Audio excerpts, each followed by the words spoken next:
Ja sam Enisa Aletić, a vi gledate Slučajeve X. U nastavku malo drugačija priča. Priča o kazneno-popravnom zavodu Bijeljina. Priča o životu osuđenika koji godinama borave u ovom zatvoru.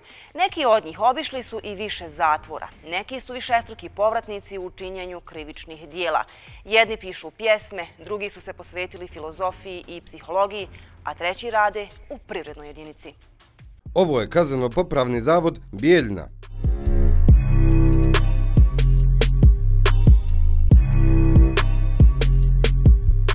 Ovaj zatvor je jedan od 3 zatvora zatvorenog tipa na području Republike Srpske. U okviru kazneno-popravnog zavoda Bijeljina osnovana su i dva poluotvorena odeljenja. To je poluotvoreno odeljenje Golo brdo i poluotvoreno odeljenje Amajlije, koje u svome sastavu funkcionišu na taj način gdje osuđena lica koja svojim ponašanjem i načinom izdržavanja kazne zaslužuju da idu na poluotvorena odeljenja gdje obavljaju poslove u cilju svoje resocijalizacije. Ovdje zatvorske kazne služe osuđenici za razna krivična djela. Trenutno na izdržavanju kazne zatvora u kazneno-popravnom zavodu Bijeljina nalazi se 70 osuđenih lica i 12 lica se nalaze na pritvoru. Kapacitet je oko 80 lica i 25 lica koja mogu se smjestiti u pritvorsku jedinicu. 70 osuđenika, 70 različitih dijela, sudbina, životnih priča. Jedan od njih je Admir Brdar. U zatvoru je zbog razbojništva sa nošenjem teških tjelesnih povreda i krađe. Osuđen je na 3 godine i 3 mjeseca zatvora. Nasledio sam ta neka genetika, zakačila me te neke psihičke bolesti, tako da sam bio sklon vršenju ti nasilja, tog zla. Bilo to nanošenje bola ili štete ili kako da vam kažem, jednostavno me to privlači.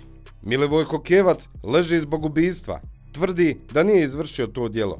Međutim, sud je utvrdio drugačije i osudio ga na 14 godina robije. Pa žena neka ubijena, to će ganjati kad izađe, imao vremena. Što dokazati da nisam kriva. Neđo Sjepić robija zbog nanošenja teških tjelesnih povreda. Od 56 slučaja što na području opštine Lopare, Ugljevika, Priboja, svi su znali za mene kao nepobedljivog Neđu. A imao sam i nadimak Neđo Stjev zvani John. Aleksandar Koprivica kao maloljetnik je bio u domu zbog krađa i razbojništava, a danas je kao punoljetan završio u pravom zatvoru. Ja i moja 2 druga, ljudi su spavali na gornjem spratu, mi smo ušli dole kroz prozor. Ušli unutra, počeli tražiti pare, odjednom čovjek izašao iz sobe, otvorio vrata i rekao kradu. Drug skočio na njega, udario ga, oborio ga dole, izvrnuo ga, svezao ga. Ništa, onda i žena tu krenula da izađe. Drugi je svezao isto. Zatvorili u sobu, još tražili pare, ljudi ostali unutra kad smo izašli. Posle par dana, nije prošlo ni 2 dana, ufatili nas. Policija nas ufatila i uspio. Vjekoslav Šarić kao zatvorski policajac radi 21 godinu. Kaže, specifičan je to posao. Dok ne osjetite iskustvo u ovom poslu, ne zna niko šta je raditi u zatvoru. Znači, mora se susretati, da se susretnete s osuđenim licima, jednostavno da steknete neko povjerenje njihovo i da, kako bi rekao, obostrano, odnosno poštovanje. Znači, da ne uskraćujete njihova ljudska prava i jednostavno držanjem i poštovanjem kućnog reda, tako nećete imati problema sa osuđenim licima. Admir ranije nije poštovao kućni red u zatvoru u Banja Luci. Zbog toga je prebačen u Bijeljinski zatvor. Bio sam u Banja Luci u zatvoru, prije toga nisam bio u Banja Luci, sam bio pa sam prebačen mamu, pošto sam gore isto bio se potukao u zatvoru, pravio neke probleme vam tamo, pa me prebacili ovamo. Ovdje sam imao već 20 i nešto mjeseci Pa ono, služba tretmana, kažu za Dubovnicu. Radim tu u radionici, imamo tu teretanu, čitam. Posvetio sam se filozofiji i psihologiji. A Milivojka u zatvoru ne zanima psihologija, ni filozofija, već pjesme. Obišao je nekoliko zatvora. Pa najviše sam napisao u Foči. U Foči sam napisao nešto oko 2500 možda i nešto, 2700 tu. A ovo resto u Banja Luci i ovdje. Evo ovdje kad sam došao, ima 2 mjeseca nešto, nema ni puno. Imam 250 komada napisani. Do sada, tu. Ali baš žestoke. U Foči sam imao i sekciju muzičku. Tamo je bilo. Žestoko bilo, baš. I nove pjesme sam ja svoje radio. Uklapa se sve, nema šta. Nema riječi. Šta kažu ovi drugi osuđenici? A dive se svi ljudi, nema šta. I njima napišem nekad nešto, poklonim. Najviše poklonim. Tako su ljubijašci koji ja. Sve fini ljudi za mene. Ipak im je drago kad se nešto doda neka ljubavna pjesma dobra. Svi su sa osjećajem dobrim. Što im nedostaje na polju. Tako to. Jesu sve ljubavne pjesme? Pa i nisu sve ljubavne, ima malo i žalosnije, malo tužnije, malo i da se zaplače i tako. Neko šta od dragosti, neko nešto od malo tužnije i tako. Koliko je ostalo još kazni? Pa imam još manje od 5 godina. Skoro mi je bilo ovdje prije 10 dana bilo puni 9 godina kako leži. Zatvorski policajci susreću se s raznim osuđenicima, raznim profilima, ali problema nema kada se profesionalno obavlja posao, kaže Vjekoslav. Jednostavno kad dolazite u ustanovu, svoje privatne probleme morate ostaviti kod kuće da bi se jednostavno angažovali i da bi došli spremni na posao da radite svoj posao, da odradite svoju smjenu onako kako je predviđeno kućnim redom i u skladu sa zakonom. Suđivan sam više puta uslovno. Za ovo suđenje kad sam bio u tužilaštvu naveo specijalni povratnik u vršenju krivičnih dijela, tamo naveo sklon nasilju. Kad je bilo prijedlog za pridržavanje pritvora, bio sam u pritvoru 7 mjeseci, tako da me nisu ni pustili nego odmah na izdržavanje kazne. Sama svrha i cilj funkcionisanja ove ustanove je velika za područje i ovog grada i kompletno funkcionisanje pravosudnog sistema Republike Srpske. Prije svega izvršavanje pravosnažnih, izvršnih sudskih presuda prema licima koja su kažnjena zatvorom, zatim izdvajanje tih i zaštita društva od novih izvršenja krivičnih dijela. Neđena priča se ne svodi na kriminal, već na tučnjave. Kaže, u prošlosti se bio odao alkoholu i noćnom životu. Bio je željan dokazivanja i stalno se tukao. Kao ko sam, ko ja, tamo ovamo. Došlo je do tih fizičkih obračuna. Mnogi su dolazili mahom da se sa mnom obračunaju. Od mnogih tih tuča ja sam ispadao pobjednik. Od 56 tuča što na području opštine Lopare, Ugljevika, Priboja, svi su znali za mene kao nepobedivog Neđu. A imao sam i nadimak Neđa Stjev zvani John.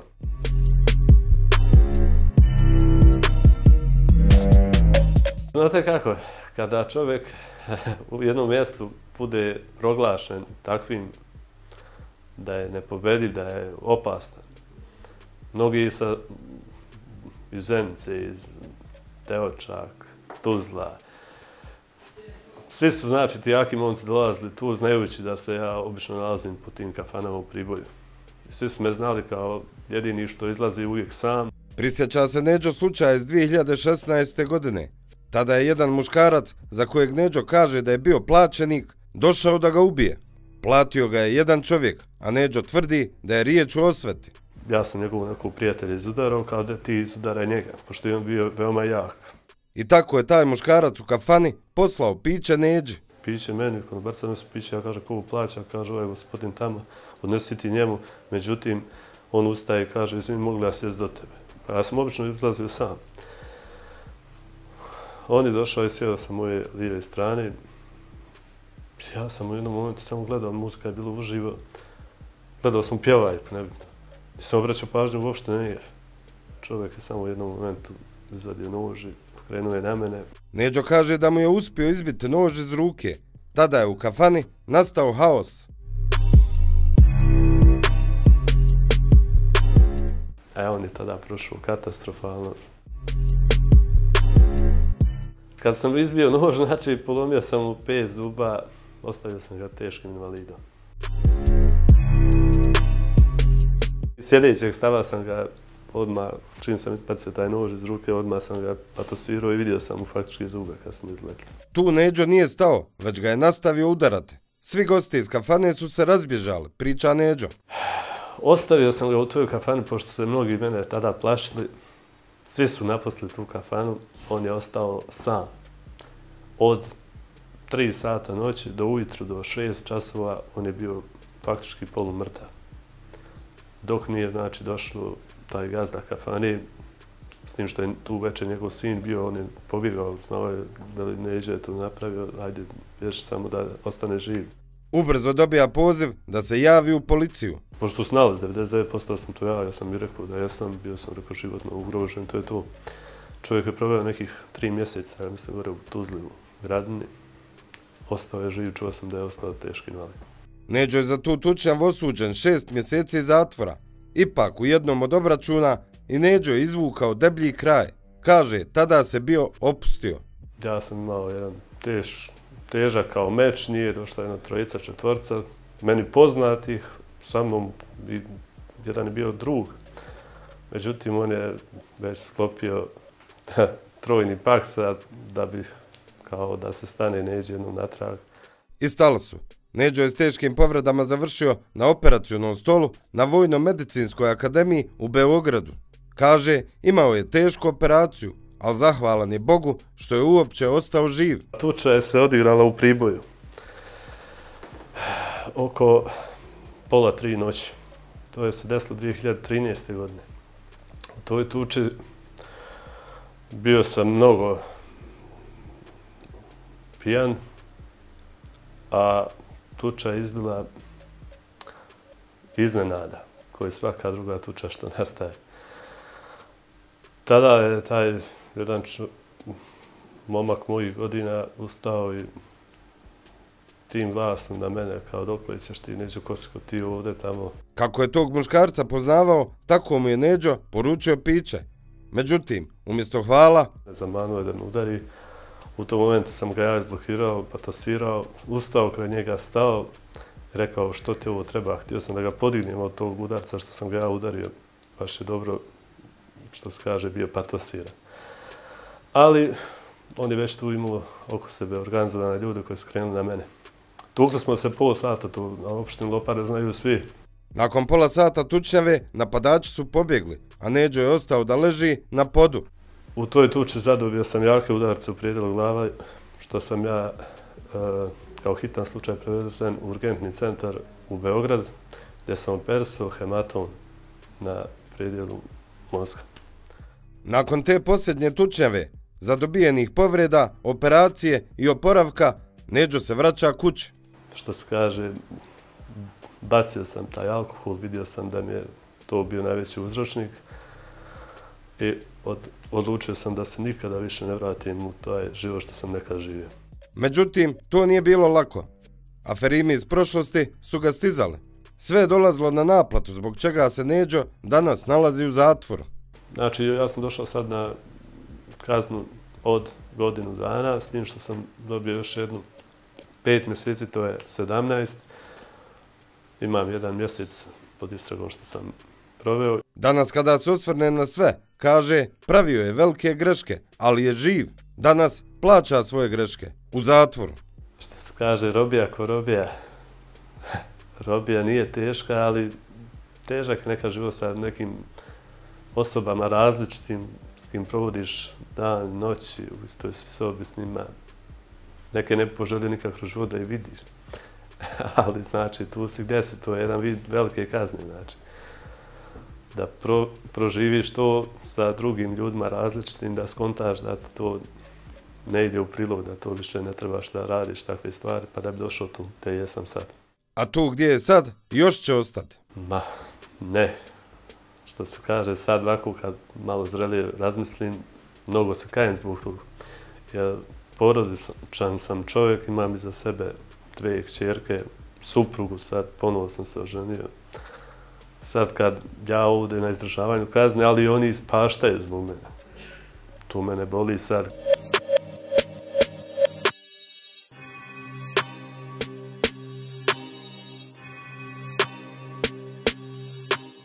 A boli i Milivojka zbog porodice. Kaže, svi su ga se odrekli zbog djela za koje je osuđen. Jer meni još niko od familije došao u posjetu, nije to žalost. Sve stvarno žalost. A šta im ja mogu, ja nemam pravo nikom da kaže, ne voli, cijeni, poštuje. To je njihovo čisto razmišljanje. Kako su odlučili, ja ne znam. Samo mene su izgubili dok sam ja živ, to bez daljnje. Jer ja sam čovjek normalan, kulturan, realan, iskren. Ne volim da lažem, petljam. Ja što jednom rečem, to je za mene kraj. Takže zato ja nekoga pozdravim kad mene niko neće da obiđe u zatvoru i toliko godina. Ja Kera kad bi izgubio za 9 godina, ja bih stao u kraj naš odbor i došao da ga vidim. Ima momenata kad nekad trebamo i pomoć, kad je nekad nekome porodica, u nekoga je otac umro, majka, bolesno dijete, ovo ono i normalno da su ljudi nervozni, zatvoren prostor je tu, nemaju izlaza, ali kad ti s njim obaviš razgovor i ljudski porazgovaraš, bude to okej na kraju. Jednostavno. Nek vide koga su oni odbacili. Ima ono što sam napisao jednu pjesmu. Ja sam Ćale, ja sam deda, ja sam ujko pa i striko. Familijo cijela moja, zašto za vas nisam niko. Mislim tako ispao. Možete vam sad nešto zahtjeva? Pa može, imam jedno što napisao sinu. Jedna malo žalbitnija pjesma, ali lijepa, dobro. Jel može ako treba? Suzno ko gleda u puste daljine, samo da te vidi, moj jedini sine. Neću još da otkrivam Vari. Molim? Ima neka zatvorska. Ima i zatvorska. Može malo prije. Samo da se malo podsjetim.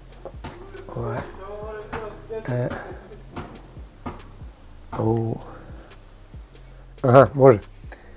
Da li spavaš sama, koliko mi te ljubi, noćima te sanjam, tvoj me ponos budi. A naprijed ide. Katanci, lanci, kapija je jaka, nisam krivac jagnje, sudbina je taka. Dobro. Ovo je zatvorska što se traži. Dobro, još treba ovdje pustiti glas, ja ne mogu tamo nad njih, znaš, najviše neugodno. Ali to... Interesantno, imam dosta arija. Dosta arije nepoznat koji još nisu ugledale svjetlost dana. To je čudo jedno, ja ne mogu... Meni nije jasno odakle to toliko izađe iz mene, ja ne znam. Samo mi to jednostavno dođe, arija koja nikad bila nije. Ja ničim glasom ne pjevam. Lično svojom arijom nekom. Ali ja znam da čovjek mora imati 1-2 arije, ne više, teže više. Ja imam preko 40-50 komada, koji stvarno, koji niđe nema na svijetu, to je prosto nemoguće. Čuda pravim, kaže ono. Ali šta je tu je, onako dobro. Svakakvih priča ima, čovjek je kroz te godine iskustva svega prošao i svega vidio i sa svim se susreo. Nekad morate, vjerovatno je to kroz iskustvo, morate nekad pričati o osuđenim licima i nekad se nasmijati s njima i nekad porazgovarati, nekad im u neke stvari uputiti, što mnogi ne znaju. Tu ima i mladi osuđenih lica koji dođu, koji su prve im kazne ili tako nešto, a ima osuđenika koji su višestruki povratnici. I Admir i Aleksandar su višestruki povratnici. Obojica su prvi sukob sa zakonom imali još kao maloljetnici. Prvo djelo koje sam imao, nisam imao ni 16 godina navršeni, bilo drumsko razbojništvo. A pošto sam bio maloljetan, prijetio mi VP dom, međutim sam se tu izvukao. Bilo je neki ukor, neke sankcije, dobro se sjećam. I onda sam vam krenuo droga, ponekad i oružje i tako letio u starije društvo koji su tim vodama i krenuo sa njima onda jednostavno da se bavim time. Drugo razbojništvo bilo prodavnica. Sa nožem letli, ja i drugari uzeli tu par stoja maraka i ništa više. I tu smo pali isto, snimali nas kamera i vidjeli nas ljudi neki. I u domu, jel? I u dom. 14 mjeseci sam bio na Tunjica, u Banja Luci. Maloljetničko. Pa to je poznata osoba, bilo dugovala nam pare i pošto nije to da vrati, dočekamo ga, ja uvijek da se dokažem, uletim noftama ga na ulici, tu sam ga nekoliko puta udario, uzelo ono što nam duguje i nije nas prijavio policija, ali tek poslije 2 godine onda nešto mi kao stalo na rijep, pa nas onda prijavi. Ne znam. Napijem se, eto šta ću. Tako mi prijelo, ušlo ukro, šta ću. Kao maloljetan imam kazni, ne znam ni ja više koliko dok je bilo prekršajno kad se potučeš. Pa imam sigurno 50 tuča prije punoljetstva. Bilo to izazvano razlogom i bez razloga. Pogled, šta gledaš, odmah skače. Poslušam, izašao iz doma, malo se smirio, možda neki par mjeseci. I onda opet piće, krenuo opet sa društvom, starim putem, šta ćemo ovako, onako, pa uzmimo to auto, pa se vozimo, pa ga vratimo, nestane goriva, ostavimo. Tako 25 mjeseci zaradim da dođemo ovdje. I tako su Aleksandar i društvo ukrali 30-ak auta, a na meti su im bili stariji modeli automobila. Uđemo, otključamo auto, nažice ga upalimo, provozamo se i ostavimo, odmah znaju da smo mi. Jer smo prije radili to stvarno. Bilo je dosta povrijeda. Najviše mi je glava nastradala. Imam tu dosta ožiljaka, sad mi je malo veća kosa pa se ne primijeti. Imam tu od noža, kad me jedan zakrčio, koljeno imam slomljeno. Tako da se moj kuk isto također. Tako kad ova promjena vremena dođe, boli nevjerovatno koliko boli.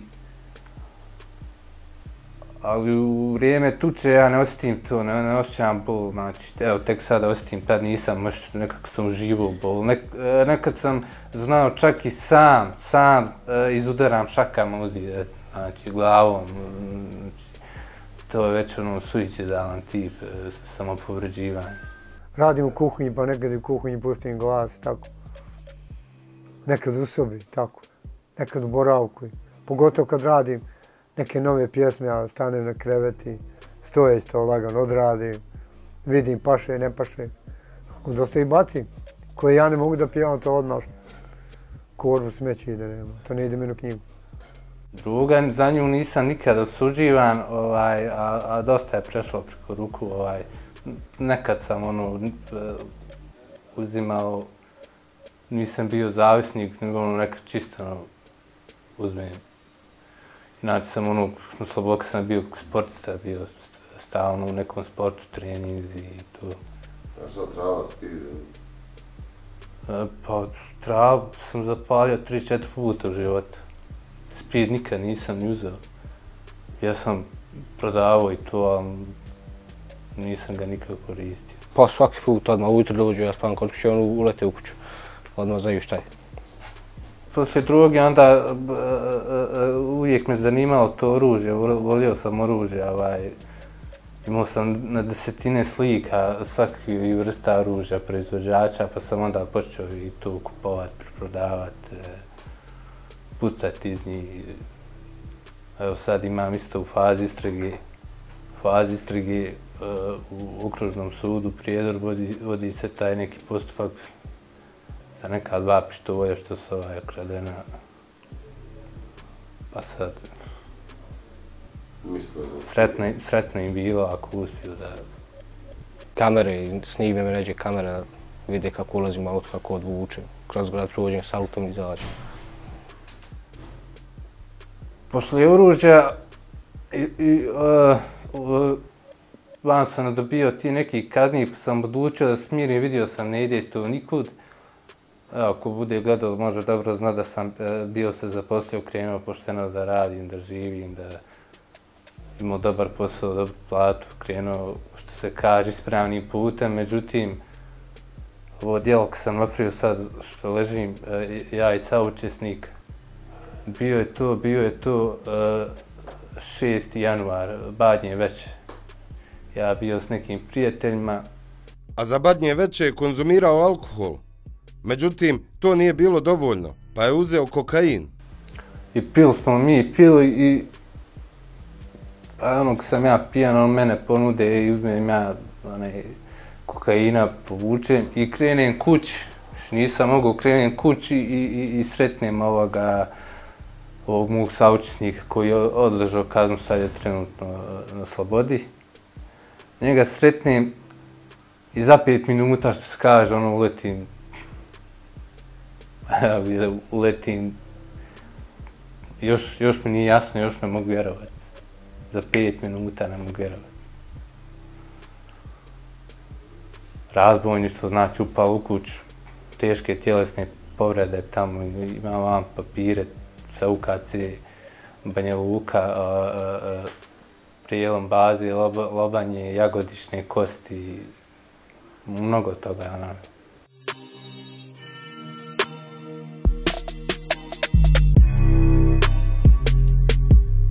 To se osjeća flaša. Kako flaša? Pa i sjećam se onako bez. Nako bez? Pijanska.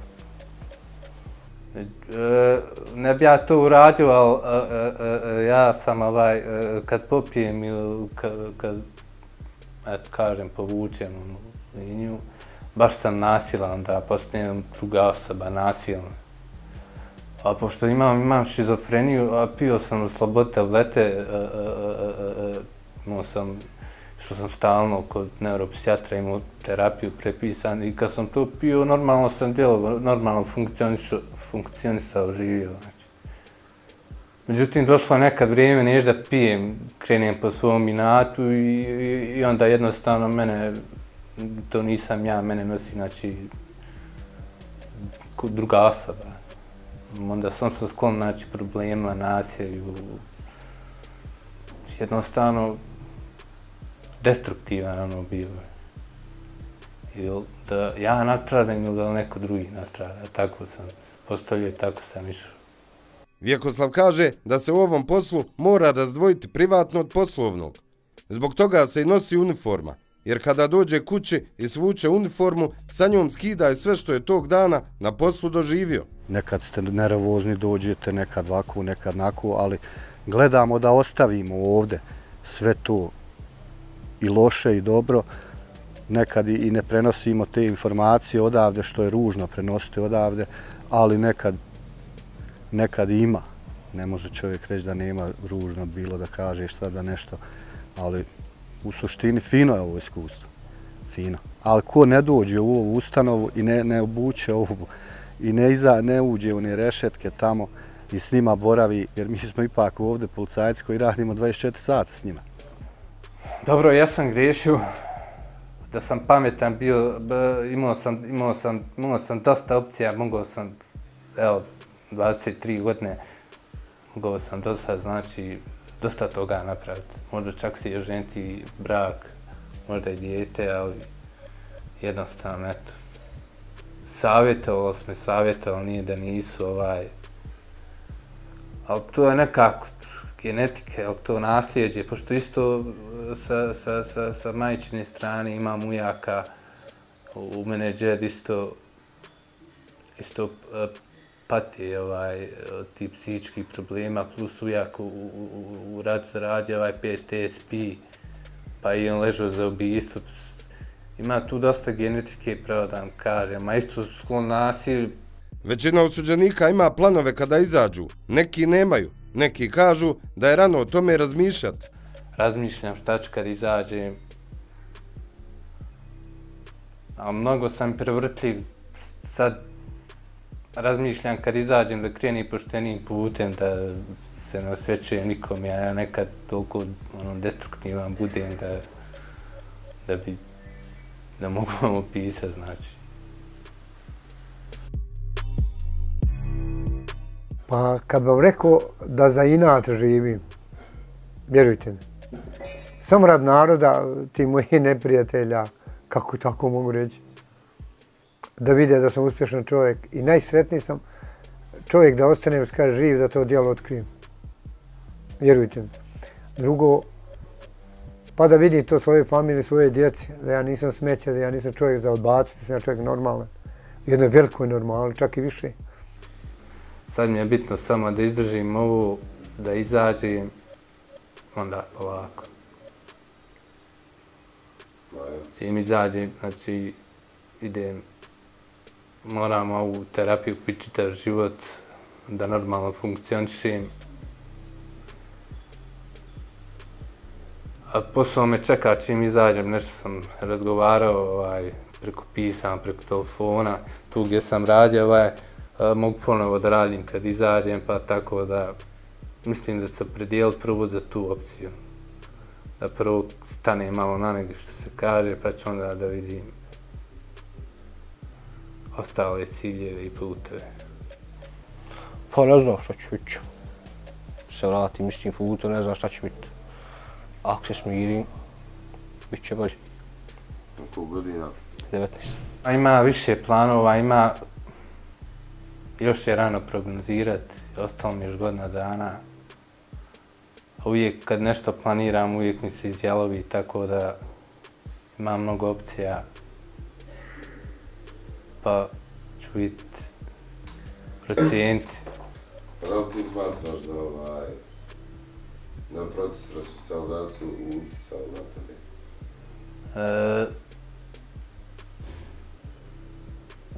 Pravo da vam kažem, ne.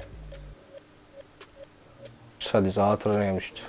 Ne mogu nikakve planove razmišljati o ničemu.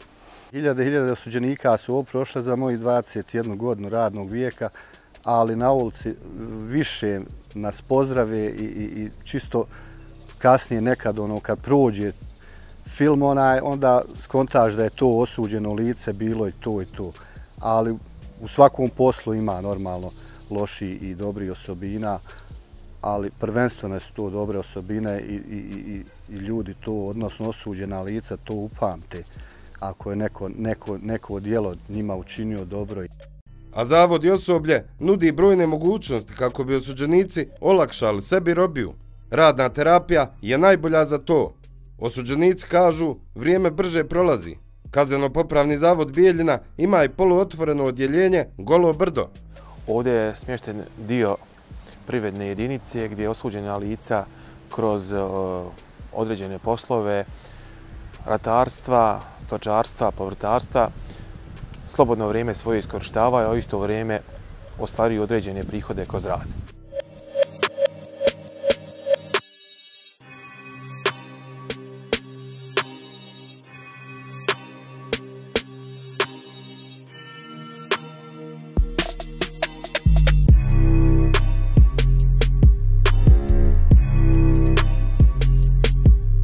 Na ovoj lokaciji je planirana izgradnja novog zatvora po najvišim evropskim standardima. Ovo će biti jedan od najsavremenijih zatvora u regionu. Uz pomoć Ministarstva pravde i Vlade Republike Srpske do sad su obezbeđena sredstva za izgradnju ogradnog zida, odjeljenja pritvorske jedinice i stacionara. U narednom periodu od strane sredstava IPA fonda obezbeđena su sredstva za nastavak izgradnje ovoga kompleksa i u toku je završna priprema dokumentacije gdje očekujemo da se do kraja ove godine nastavi ovaj projekt. A kad bude završen projekt, To će biti zatvorski kompleks kapaciteta 200 osuđenika i 50 pritvorenika. Kompleks će u potpunosti ispunjavati sve standarde propisane od strane Evropske komisije, a koji se tiče uslova i smještaja osuđenih osoba. Pored Golog brda, Bijeljinski zatvor ima i odjeljenje u naselju Amajlije, u sklopu kojeg se nalazi i restoran otvorenog tipa.